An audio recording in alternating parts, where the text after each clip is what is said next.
Praise lord అందరికీ. ఈరోజు అపోస్తలుడైన పౌలు కొరింథీయులకు రాసిన మొదటి పత్రిక 6వ అధ్యాయం చదువుకుందాము. ప్రారంభిస్తున్నాను. మీలో ఒకనికి మరి ఒకని మీద వేద్యమున్నప్పుడు వాడు పరిశుద్ధుల ఎదుట గాక అనీతిమంతుల ఎదుట వేద్యమాడుటకు తెగించుచున్నాడా? పరిశుద్ధులు లోకమునకు తీర్పు తీర్చుదురని మీరెరుగరా? మీ వలన లోకమునకు తీర్పు జరగవలసి ఉండగా మిక్కిలి అల్పమైన సంగతులను గూర్చి తీర్పు తీర్చుటకు మీకు యోగ్యత లేదా? మనము దేవదూతలకు తీర్పు తీర్చుదమని ఎరుగరా? ఈ జీవన సంబంధమైన సంగతులను గూర్చి మరీ ముఖ్యముగా తీర్పు తీర్చవచ్చును గదా.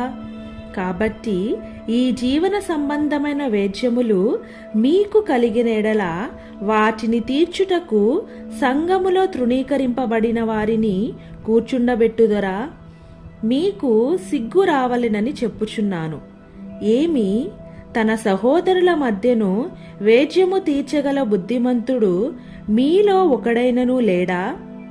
అయితే సహోదరుడు సహోదరుని మీద వేద్యమాడుచున్నాడు, మరి అవిశ్వాసుల ఎదుటనే వేద్యమాడుచున్నాడు. ఒకని మీద ఒకడు వేద్యమాడుట మీలో ఇప్పటికే కేవలము లోపము. అంతకంటే అన్యాయము సహించుట మేలు కాదా? దానికంటే మీ సొత్తులను అపహరింపబడనిచ్చుట మేలు కాదా?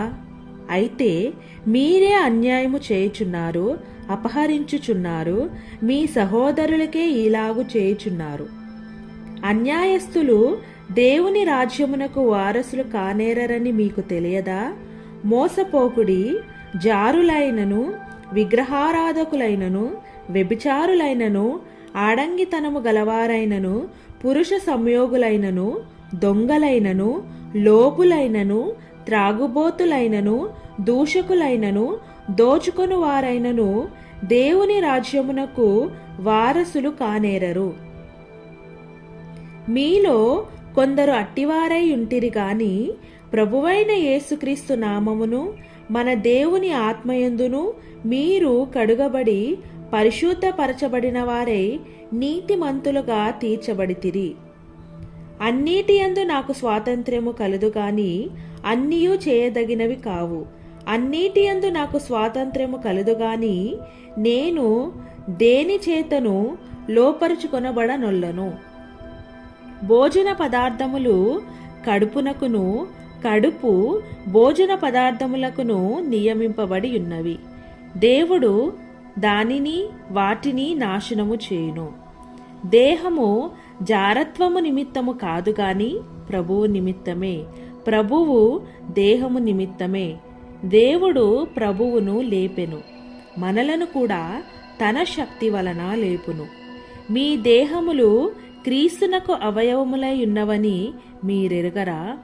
నేను క్రీస్తు యొక్క అవయవములను తీసుకుని వేశ్య యొక్క అవయవములుగా చేయుదునా? అదెంత మాత్రమును తగదు. వేశ్యతో కలుసుకొనువాడు దానితో ఏకదేహమై ఉన్నాడని మీరెరుగరా? వారిద్దరూ ఏక శరీరమై ఉందురు అని మోషే చెప్పుచున్నాడు గదా. అటువలే ప్రభువుతో కలుసుకొనువాడు ఆయనతో ఏకాత్మయే ఉన్నాడు. జారత్వమునకు దూరముగా పారిపోవుడి. మనుషుడు చేయు ప్రతి పాపమును దేహమునకు వెలుపల ఉన్నది గాని జారత్వము చేయువాడు తన సొంత శరీరమునకు హానికరముగా పాపము చేయుచున్నాడు. మీ దేహము దేవుని వలన మీకు అనుగ్రహింపబడి మీలోనున్న పరిశుద్ధాత్మకు ఆలయమై ఉన్నదని మీరెరుగరా? మీరు మీ సొత్తు కారు, విలువ పెట్టి కొనబడిన వారు గనుక మీ దేహముతో దేవుణ్ణి మహిమపరచుడి. ఆమేన్.